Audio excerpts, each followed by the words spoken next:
Pansit tayo dyan. Breakfast. Yan. Galing to sa sa bayaw ko. Nagluto ng pansit.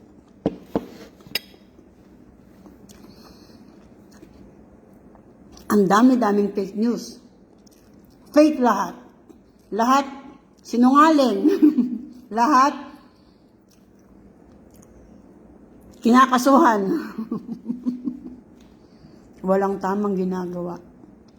Sino lang ang tama? Sila. Sino sila? Sila Attorney Claire Castro. Okay.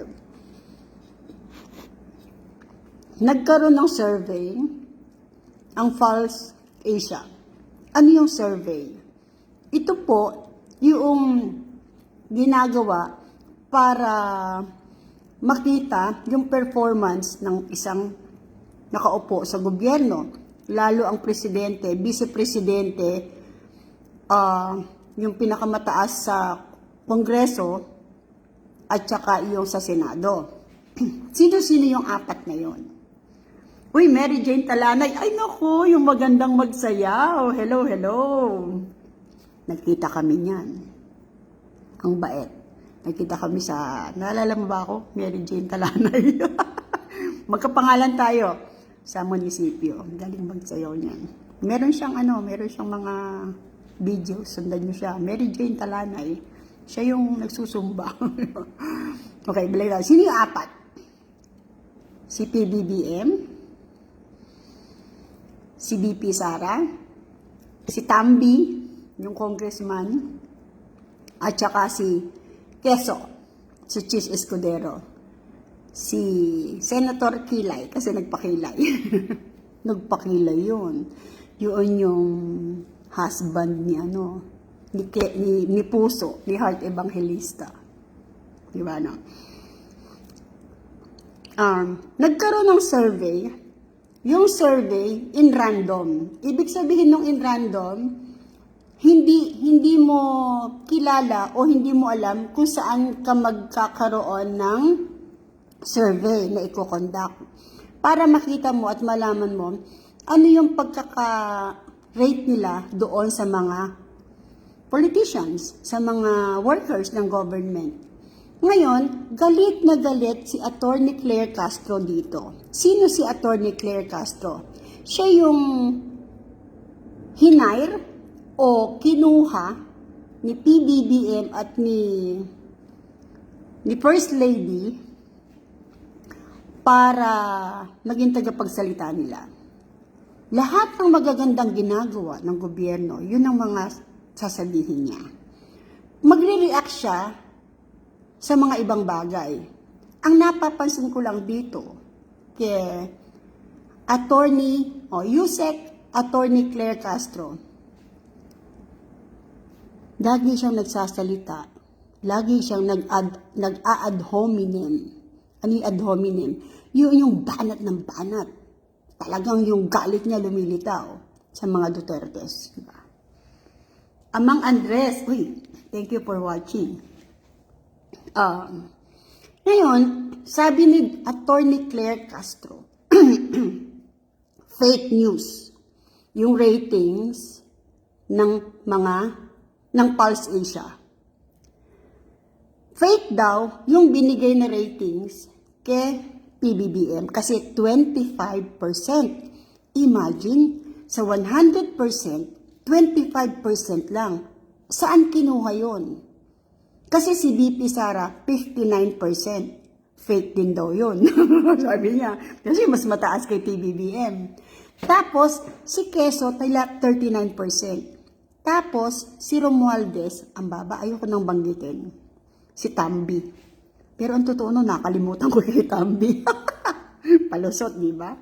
Jem Apilan, thank you for watching. Hi, kumusta ka na? Di ba? Ngayon, ang sabi ni Attorney Claire Castro, ito, dapat tanggalin nato ni PBBM Sa totoo lang. Sa totoo lang. If I were PBBM, tatanggalin kita sa posisyon. Ano ba ito? Tatanggalin kita sa posisyon. Kasi instead na tumaas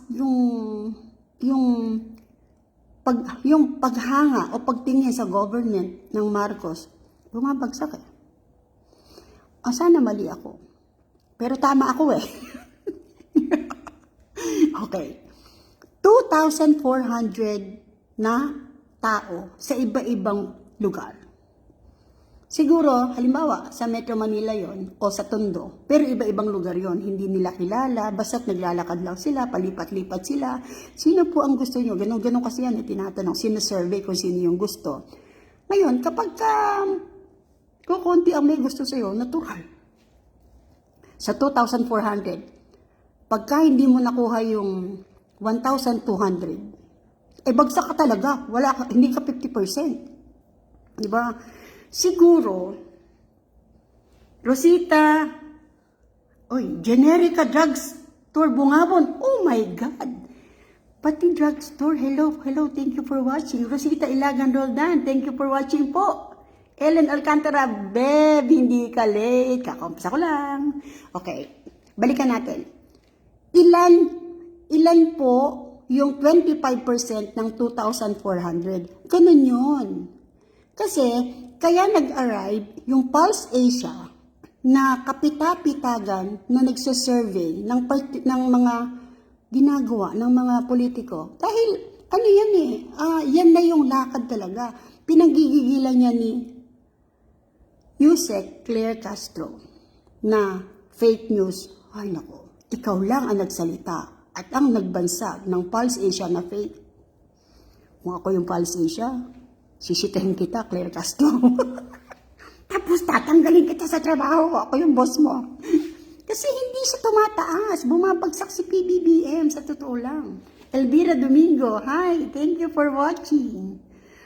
Ngayon, siguro, dun sa 2,400 na tao, ilan ba yung 25%? Bakit nag-arrive ang Pulse Asia sa 25% lang na ratings? Diba? Ni PBBM. Tapos si BP Sara 59%. I-calculate calculate nga natin sa 2,000, pag-calculator tayo. 2,400. 2,400 times 25%. Pucha, sa 2,400, ang bumoto lang kay PBBM, 600. Ay, ang baba nun. Kunin naman natin ngayon yung 59%. Sa 2,400, ang bumoto kay BP Sara o ang pumili at pumuri kay BP Sara, 1,416. Oh my God. Ang layo. Diba? Ang layo. Tapos, ang sinasabi dyan, ang reaction ni Atty. Claire Castro dyan, dapat daw alamin kung sino-sino yung 2,400 na yon. Kasi, hindi daw dapat 2,400 ang itatapat mo na sa 100 million Filipinos. Ang hina talaga nitong kabugado na to. Hindi ako matalino Pero simpleng-simple lang analogy dun Paano mong isa-survey yung 100 million na Pilipino. Samantalang ang span of survey nyo, ang duration is 3 days. Sabi ko. Diba? Simple lang. Diba? Iko-compare mo yung 2,400 sa 100 million mahigit. Ni Toldok, wala yun Diba? Tapos sabi niya, fake news daw yun. Dapat daw alamin sino-sino yung 2,400 na yun. Dapat daw pagkakausapin yun. Grabe. Pagka nagsisurvey ang isang tao, kinukuha pa ba yung pangalan? Pag kinuha mo yung pangalan, dapat kunin mo yung address. Para nun, babalikan mo sila. Dahil ang sinasabi ni Atty. Claire Castro, dapat kausapin yung 2,400 na yun. Baka daw mali lang. Diba? Ito abogado Diba?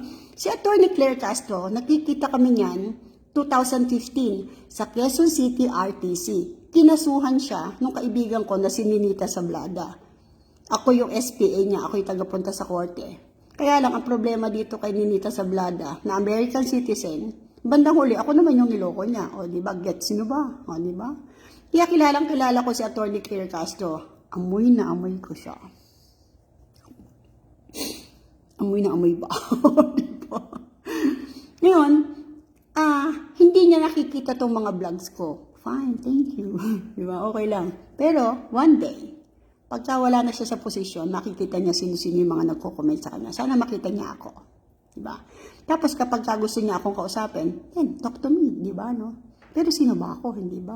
I am just a pipitsuging vlogger na nagko-comment, nakikisaw-saw sa politics. So, balikan natin. 25% versus 59%. Mag-a-agree ba kayo na mahusay talaga si VP Sara? Mag-agree ba kayo sa akin? O mas mahusay si PBBM at hindi niya deserve ang 25%. Kaya gustong alamin nung kanyang hinire na sinusweldohan ng bayan. Hinire siya ni PBBM tsaka ni First Lady para maging tagapagsalita ng government. Taga-sabi ko, ano magagandang nagawa. At siguro, taga-banat din sa Dutertes kasi wala siyang ginawa kundi banatan ng Dutertes. Ngayon, paano gagawin nila ngayon? 25%. Imagine, kailan lang to. It was conducted February. O, di ba? February or March. Kasi April na ngayon. Hindi. May na nga pala next week. O, di ba? Siguro, it could be February or March, but not April. Kasi hindi naman agad ilalabas yan eh.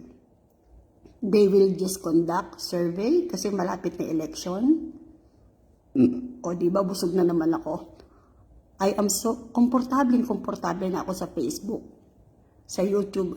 Kaya naman, lahat ng kilos ko't galaw, hindi na ba ako nahihiya? If I am busog, magbe-burp ako. Pagkagudom ako, maririnig nyo, kumukulo yung tiyan ko. Maingay kaya yung tiyan ko pag kumukulo. Hindi ba? Hindi ako agree. Dati, nung nakita ko si Atty. Claire Castro na nagbablog, pinanood ko siya eh. Na ano ba ako? Na curious ba ako? Ano ba ito pagka nagbablog? Kasi nakikita ko siya sa court eh. Nakikita ko siya sa court kasi nga ako yung representative eh. Ako yung SPA eh, yung kalaban niya eh. Nakikita ko siya sa court eh. Tingnan ko nga ako siya sa vlogging. Ang dami niyang followers. Consistent siya eh. Meron siyang schedule sa pagbablog. Tapos consistent talaga. Tsaka magaling. Binabanatan niya dati sa Rapi Tulfo. Ngayon, nung naging USEC siya, nagbablog pa rin siya. Pero ang binabanatan na niya, puro Duterte.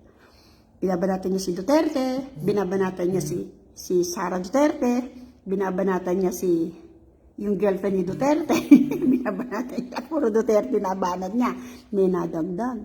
Binanatan din niya yung 17 Qatar OFW, o hindi ba? Doon, fake na fake siya doon. Kasi sabi niya, sinampahan ng kaso. Wala namang kasong naisampang. Kasi nung narinig ko yan noong una, hindi alang kaso yan ako. Nag-swimming lang yan, nagkaroon lang ako yan ng pagko-question. O di tama ako, mali na naman siya. O di ba no?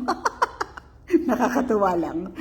O pagkatapos, marami pa siyang mga dinawit-dawit. Pero, yung mga talagang kwento, yung mga talagang dapat nating madinig, kinidnap si ganito, dinukot si ganon. Iba pa kasi kinidnap sa dinukot sabi nila. Tapos, ninakawan, may snatching, ganito, ganyan.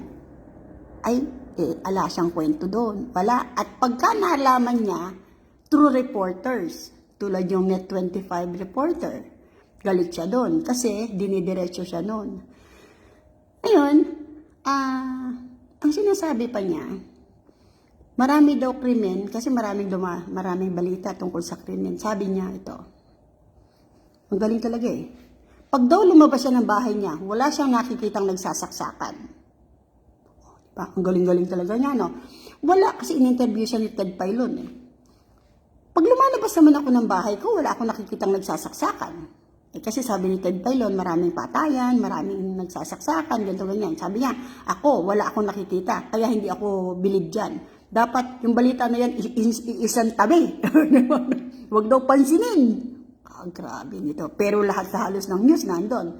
Pero ang reaksyon ng palasyo, kasi si Atty. Claire Castro, dahil hinire siya ni PBBM bilang tagapagsalita niya, sino ngayon sa harap natin? Si Atty. Claire Castro. Tama ba ako? Sabihin niyo kung mali ako, hihinto ako. Pero I don't think na mali ako. Kasi, ako, may eskwelahan ako noon. Nag-hire ako ng principal. Kasi, hindi ko kayang humarap mayat maya sa mga magulang na estudyante ko o sa estudyante ko. So, nag-hire ako. Siya ngayon ang humaharap sa lahat ng eskwelahan. Sino siya ngayon? Siya yung alter ego ko. Siya yung representative ko, correct? Di ba? Ngayon, kung ako ay meron din akong kung mag-hire din ako ng isang Yusek, siya rin yung alter ego ko, hindi ba? Pag nagsasalita si Atty. Claire, ang tingin ko sa kanya, si PBBM. Kayo din ba? Sagot! Sagot! Di ba? Ngayon, sabi pa ni Atty. Claire Castro, kay Ted Filon, yun nga, sabi niya, pag lumalabas ko ng bahay ko, wala naman nagsasaksakan. Wala akong nakikita, sabi niya. Tapos, pag nagpunta ako ng palengke, wala akong nakikita snatching. Diba? Kasi sabi ni Ted Filon, merong snatching, merong bla bla bla, sinabi niya yun. Ngayon, sabi pa niya, basta kung meron ng mga ganyang balita, isantabi niyo yan. Kasi dapat yan, bine-verify muna, inaalam muna kung totoo. Hello! Ang daming newscaster, ang daming reporters na nagre-report yan, iisa lang. Pag nangyari yan sa umaga ng Biyernes, yung umaga lang din na yun, kumakalat yan hanggang sa gabi, hanggang sa Sabado, hanggang Linggo, hanggang Lunes, dire-diretso yan. Hanggang walang gustong huminto, hinihinto yan. Tapos sasabihin ni Atty. Claire Castro na tagapagsalita ng Pangulo na alter ego ni PBBM, iisang tabi ang mga istoryang ganyan kasi halos yan dapat i-verify muna. Hey, Atty. Claire Castro, do you think hindi mo na yan binerify? At sa tingin mo, walang data yan? At sa tingin mo, hindi ba totoo yung nakapicture? Naduguan, sinaksak nga, na ganito ganyan? Oh my God. Hindi ba? Tapos, nung tinanong siya ni Ted Filon, bakit mababa ang ratings? O yun na nga, sinabi na niya. Hindi pa. Ang galing ano? Bakit gustong-gusto ko siyang content ngayon? Kasi, ano ba yung gusto ng isang tao na maging reaksyon ng kapwa-tao doon sa nakikita niyang maganda at hindi maganda sa kanyang mga mata, sa kanyang pandinig, hindi ba? Siyempre, pag maganda yung nakikita, maganda yung lalabas sa bibig. Pagka hindi maganda yung nakikita at nadidinig, pangit yung lalabas sa bibig, di ba? So far, yung mga vloggers na kinakasuhan ngayon ng NBI sa Philippines, halos marami taga-Amerika. Hindi pa ako kasali doon. Ayokong masali doon. Ano ba ito? Parang meron akong balat-balat na naman dito. Oo nga. Dry skin. Kasi naglagay ako ng Dr. Alvin. Pagka naglalagay ako ng Dr. Alvin, nagkakaroon ng, nagbabalat yung mukha ko. Peeling ba'y tawag doon? With the P, not with the F. Di ba? Peeling. Nagbabalat. Di ba? Ano? Asa na ako? Nawala na ako. Renante Malaca Francisco. Uy, thank you for watching.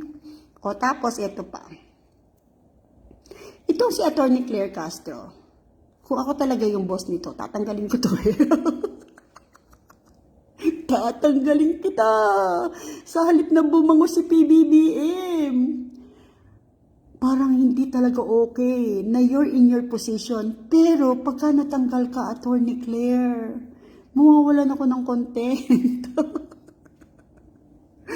Hahanap na naman ako ng magandang content related sa Dutertes. Kasi I really love Dutertes, di ba? Kung paano mahal ko si Mayor Ricardo Padilla, ang mayor ng Bungabong, na kumakandidato ngayon. Vote Mayor Ricardo Padilla, he's a good person, good man, good provider sa family, at maganda rin ang kanyang ginagawa para sa Bungabon.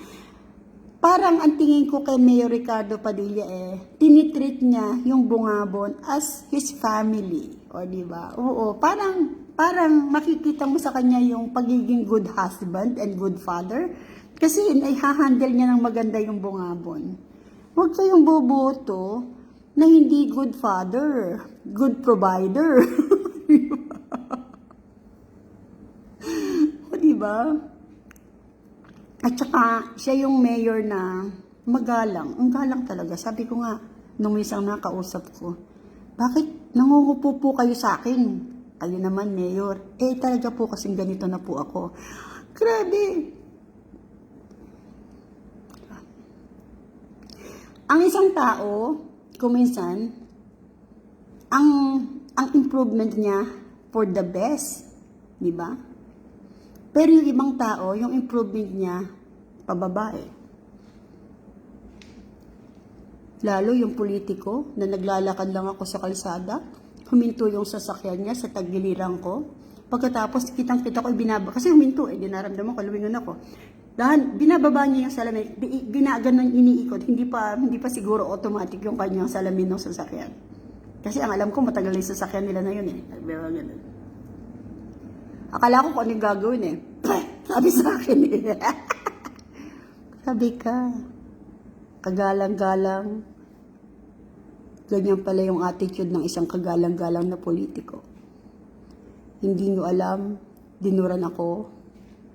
Naglalakad lang ako sa kalsada. Hindi ko siya nakakausap. Wala akong binabanggit tungkol sa kanya. Bigla ko lang siyang nakita. Tapos, nung nakita ako, hindi ba?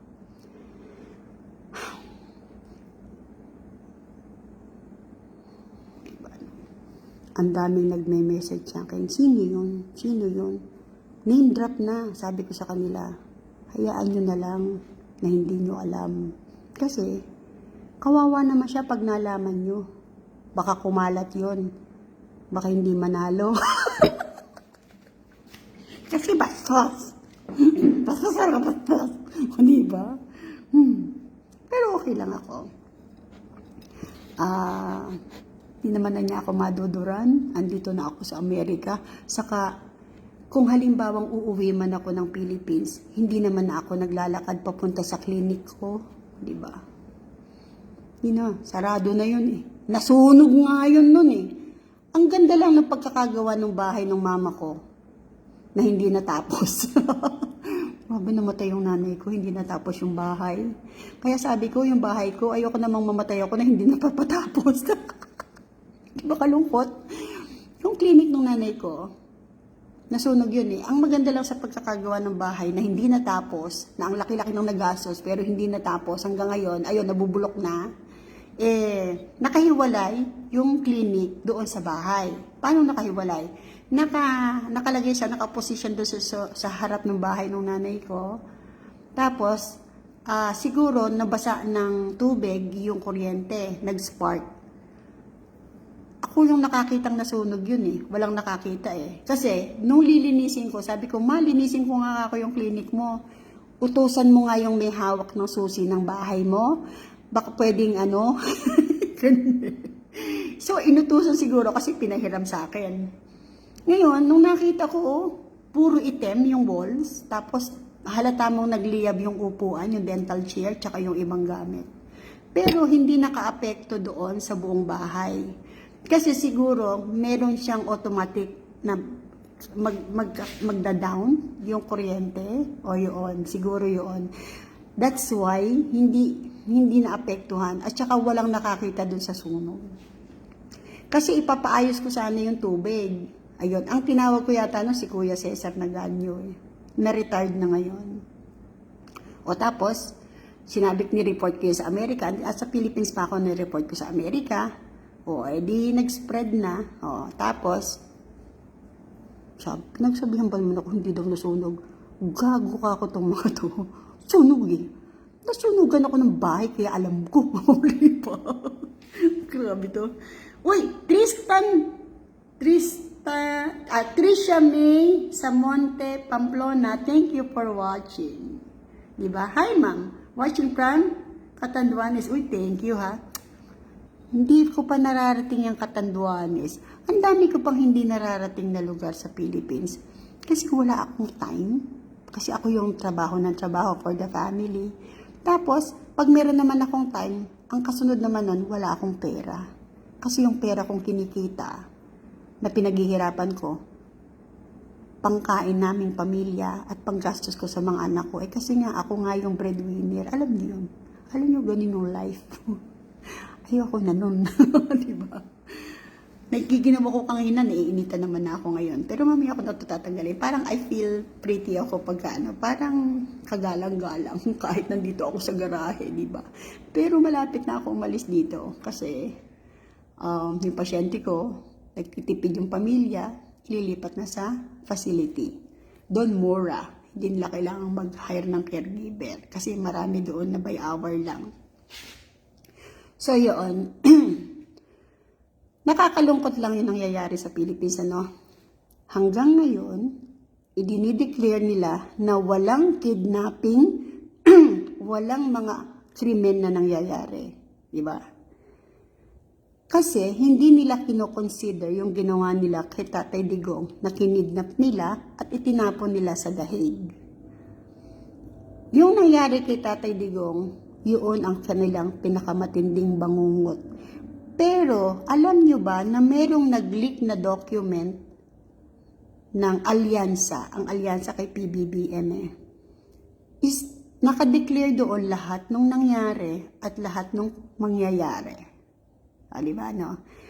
Maraming nagkukomento doon, nagre-react na mga abogado, mga taong mga matatalino. Ako nakikisaw-saw lang. Pinakinggan ko sila lahat. Ang pinaka nagustuhan kong nagkomento doon, nakakaiba, si Kamatis Analysis Unit. Panuorin nyo siya. Kamatis Analysis Unit. KAU. K-A-U. Siya doon sa YouTube. Ang galing. Kasi siya,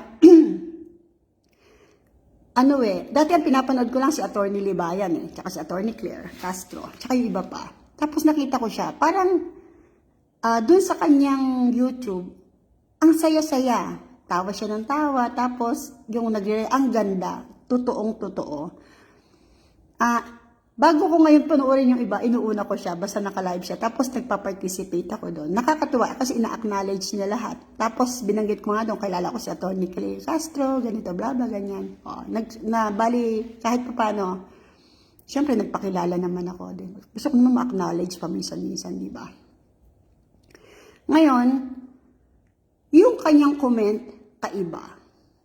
Di ba? Kasi, ang sinabi niya, tayo kasi pag meron tayong binabasang dokumento, tinitingnan natin yung pagiging totoo nito, kung factual ba, kung totoo ba to. Ngayon, dahil istorya yan ng Dutertes, nag-umpisa yan sa kung sino-sino na related kay Duterte. Tandaan po natin, lahat ng mako-connect o connected sa Dutertes, involved kayo sa plano ng kabilang grupo. Nag-uumpisa na yan noon pa. Kung naaalala nyo si Tebes, yan, na ipinatapon sa Estimor, di ba? Ngayon, pinipilit siyang kunin pabalik ng Pilipinas, pero hindi siya binigay ng Estimor kasi pinotektahan niya si Tebes dahil alam niya yung mangyayari kay Tebes sa Philippines. Di ba? Ang galing, ano? Pinatapon ng Philippines si Tebes sa Estimor. Ngayon, nung nakita ng Philippines na pakikinabangan nila si Tebes, kinukuha nila ngayon si Tebes from Estimor. Isang country yon na maliit lang. Minamaliit ng Philippines yung Estimor, nanindigan yung Estimor for the welfare of Tebes. Ngayon, nakakatuwa si KAU, Kamatis Analysis Unit, kasi siya lang yung kaisa-isang nagkomento dun sa dokumento. Parang hindi ito totoo, parang ito gawa lang ng kung sino para makagulo sa sitwasyon ng Philippines. Kasi sabi niya, nasan si Tebes? Kasi si Teves, part ng Duterte yan. Isa siya sa mga unang kinasuhan. Kinasuhan si Teves, ipinatapon. Kinasuhan si Kibuloy, ipinakulong. O di ba? Kinasuhan si Harry Roque. Ngayon, wanted. Kaya nag-file siya ng asylum sa Netherlands. Tapos si Cacelis nagtatago ngayon. Si Doc Bado. Ang dami. Hindi ba? Ngayon, ang kasama pa doon at na alam namin, alam ko din, na alam nung nakararami, susunod na huhulihin si Bato de la Rosa. Susunod si Bongo. Susunod si Pulong. Sunod. Di ba? Magulo po ang Philippines. Magulo. Napakagulo ng Pilipinas. Kaya po, kung magkakamali kayo ng pagboto, kinonsinti nyo yung kaguluhan. Binigyan nyo ng continuation yung kaguluhan. Kung magulo yung lugar mo, palitan mo. Nakaupo. Correct? Palitan mo. Magulo Parang yung teacher lang yan. Teacher, ang gulo mo. Hindi ka nagpa-participate ng maganda. Hindi ka gumagawa ng lesson plan.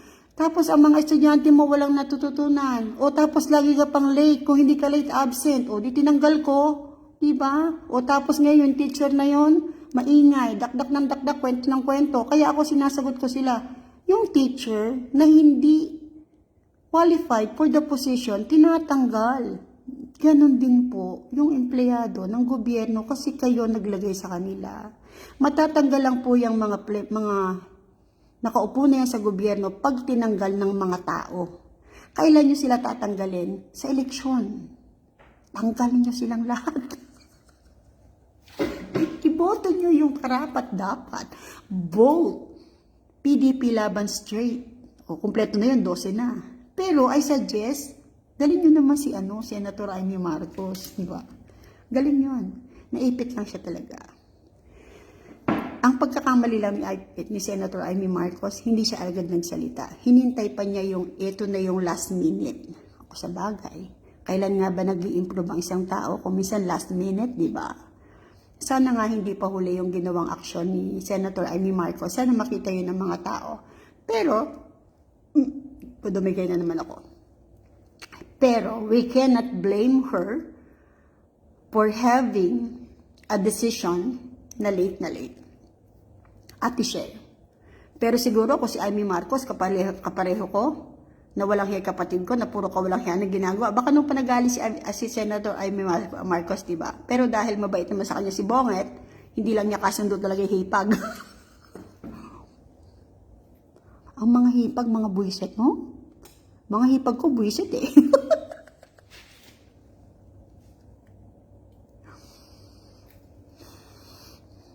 Sabi ko nga sa inyo, hindi ako plastic. Uy, kung plastic kayo, ako hindi. Diba? Kung nakikipagplastikan kayo, ako tapos na ako. Matagal na ako nagtiis sa mga hipag ko. Sa panlalait nila, sa pamumuisit nila, sa kadamutan nila. Tagal na. I'm through. I'm done. Diba? And I want to let you know, hindi talaga kami magkakasundo ng mga hipag ko. I'm done. Mahal pi kapatid ko. Kaya lang, pati kapatid ko buwisit na rin. O di ba ganun yun? Pag ang katabi mo o ang kasama mo, bulok ka rin pagdating ng panahon. Right? Correct ako. Tama ako. Di ba? Yung kamatis, isang kaing. Lagyan mo ng bulok yun. Igilid mo. Mula sa gilid na yun, mag-i-spread yung pagkabulok. Igitna mo, ay naku, sabay-sabay na mabubulok. Sa gitna di ba? Siya yung center of destruction. O di-distract niya lahat, di ba? No, gano'n yan. Simple analogy. Read between the lines. Tingnan mo kung anong gali talaga ng mga hipag mo, mga bullshit. Di ba? I therefore conclude, di ba? Nagkaroon ako ng conclusion. Kasi sabi ko nga, wala akong tutulugan. Ayaw mo akong tanggapin sa bahay mo. Hanep, di ba? Anong silbi mo? Naging hipag kita, di ba? Wala akong tutulugan. Sabi mo, may lakad kayo ng kapatid ko. Yan yung chinek namin, nandun lang kayo sa bahay. Ang damot mo talaga. Tapos kung ano naman sasabihin mo, na kayo makalat yung bahay mo, kaya di mo ko tinanggap. Madamot ka talaga, noon pa. Pansin ko na, madamot ka na noon pa. Kaya lang, talagang ganun. Diba, no? So, lalayo pa ba ako? Niloko nga ako ng asawa ko, hindi ba? Yung asawa kong mahilig sa babae. Diba? Ay, nako, di ba? Lumalawak na naman yung topic ko, no? Lumulundag na naman ako, no? Na ang talagang content ko lang talaga, yung mababang bagsak na rating ni PBBM at mataas na rating ni Sara Duterte. Ganun lang kasimple. Di ba? 2,400 ang kinwestiyon, ang tinanong. Sino po ibuboto nyo? Ganito, ganyan, ganon. O binilang, ni-record. Hindi na kinuha pangalan. Pero ang sabi ni Atty. Claire Castro, dapat alamin kung sino-sino 2,400 na yon at linawin kung ano yung mga pinagsasabi. Ano? Kukunin mo yung pangalan, kukunin mo yung address, tapos kukunin mo yung telephone number, tapos pupuntahan para i-verify. Ang babaw mo. Di ba? Kasi bakit hindi kayo gumawa ng mabuti? Di ba? Kasi ang tinanong naman, okay ba si President? Marami nagsabi, hindi. Di mababa, -1. Ganun yan -1. Kasi ganito yan. Okay ba? Hindi ba okay? Satisfied ka ba? Hindi ka satisfied. Kasi ganun yan satisfied ka ba kay PBBM? No! Doon kasi hindi satisfied. Gusto mo ba siyang maging presidente pa? Hindi na. Ganun uli, di ba? Tapos i-deduct yung bilang na yun doon sa 2,400 na kinausap. Ganun yun. Ganun yung alam ko. Kasi nagko-conduct din kami ng survey noon Alam niyo kung marami akong pinasok na trabaho, mapalamon ko lang yung mga anak ko. At lumamon lang din ako, di ba? Pero natikman ko pa rin yung pagkain ng hinugasang tutong hinalo sa bigas. Hindi ko dinidinayan at forever nadadali niyan ng aking pagkatao at ng pagkatao ng mga anak ko. Never namin kakalimutan na one day in our life, nagsasaing kami ng hinugasang tutong hinahalo sa bigas. Never namin kakalimutan yan. Kasi sabi ko nga, para makita mo yung naging development mo, yung naging growth mo, tingnan mo yung kahapon mo, makikita mo yung big difference. Kasi kung hindi ganun ang gagawin mo, you will not see the difference. Na nagkaroon ka ng growth and development, na pinagpala ka na ni God kasi naawa na sa iyo si God. Tayo po, pagpapalain ng Diyos, hindi dahil sa mahusay tayo, kung hindi dahil naawa na siya sa atin. Binigyan tayo ng blessings. Ganun po yun. Hindi dahil mahusay ka. Hindi dahil sa epektibo ka. Hindi ganun. You were blessed. And you are blessed, and God bless you because naawa siya sa iyo. Kasi deserve mo. Sabi niya, kakaawa naman to. Sige na, i-bless ko na to. Kasi deserve naman niya, ganun.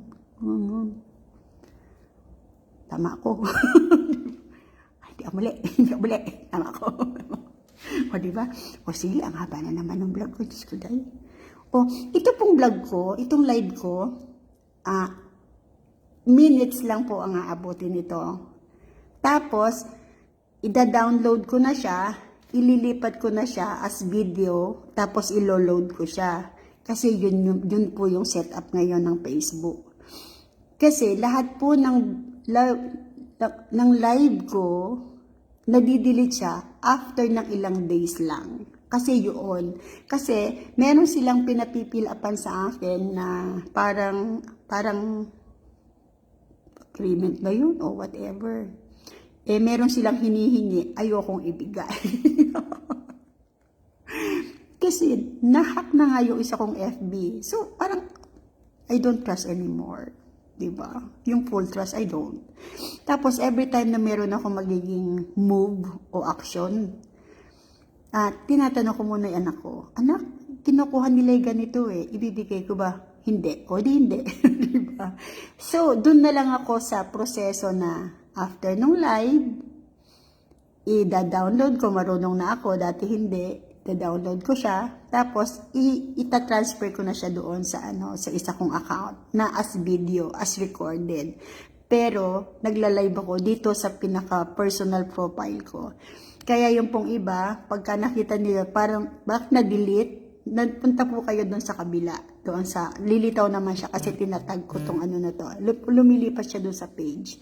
Tapos, niloload ko rin to sa YouTube. O, diba, no? Marunong na ako. Diba? Kot lang. Diba? Nakakatuklas tayo ng mga bagay-bagay na parang interesting. Kasi, we don't stop. Kasi, kung gusto mong magkaroon ng patuloy na pag-gain ng knowledge, magkaroon ng learnings, don't stop searching, don't stop googling. Diba? O sige, ganun lang yon. Uubusin ko na itong pasit. Pangatlong plato ko na to, diba? Ang lakas kong kumain. Kaya naman ako, umiinom ako ng laxative. Pag hindi ako uminom nun, ako natatay. Pasensya na sa bibig ko. Bastos na ako ngayon. Nagiging bastos pala isang tao. Depende sa kanyang kagustuhan din. Kasi nasasanay na ako. Kasi yung mga pinapanood ko nakakatuwa. Parang pag masyado kang firm and proper, parang boring ka. Di ba? You need to add some humor. Yung humor, minsan bastos yun eh. Di ba? Nakakaano lang. It's not because you're being bastos na yung total, yung personalidad mo. It's just simply, gusto mo lang i-entertain unang-una yung sarili mo. Second, yung nanonood sa'yo, hindi ba? Kaya, pagbigyan na, pagpasensyahan na, if I were sometimes nagiging bastos, di ba? Ellen Alcantara, ingat lagi. Ingat ka rin, babe. Sana, bukas uli. Kasi, hanggat andito po ako, I have 8 more days remaining here. Kaya 8 more days live. Dun sa lilipatan ko, I don't know kung matatanggap ako, pero I will be under the supervision of another caregiver. Dun sa lilipatan ko, itatrain niya ako. Pag nagustuhan ako ng pasyente sa training ng 7 days, hindi ko alam kung ano yung next move niya. Pero I am preparing myself and kinocondition ko yung mind ko, nagpe-pray ko, sabi ko, Lord, ang prayer ko, sana, long-term client, ayoko na yung palipat-lipat. Mahirap o madali yung pasyente, sana long-term client, para happy-happy, diba? Para hindi yung may pasyente ngayon, bukas wala, mas matagal yung wala kaysa sa mayroon, no? Diba? Nakakalungkot lang din. Sige, ingat-ingat kayo, ha? Huwag niyo akong hihiwalayan. Tapos, pag di niyo ako napanood dito, lipat kayo doon sa isa. Kung gusto niyo naman, punta ka sa YouTube. Doon ang viewer ko, 1, 2, 3. Kasi nga naman, ako yung pag tinamad, hinto. Pag sinipag, lilitaw. Parang palitaw. Di ba? Ganon yun. Hindi ba?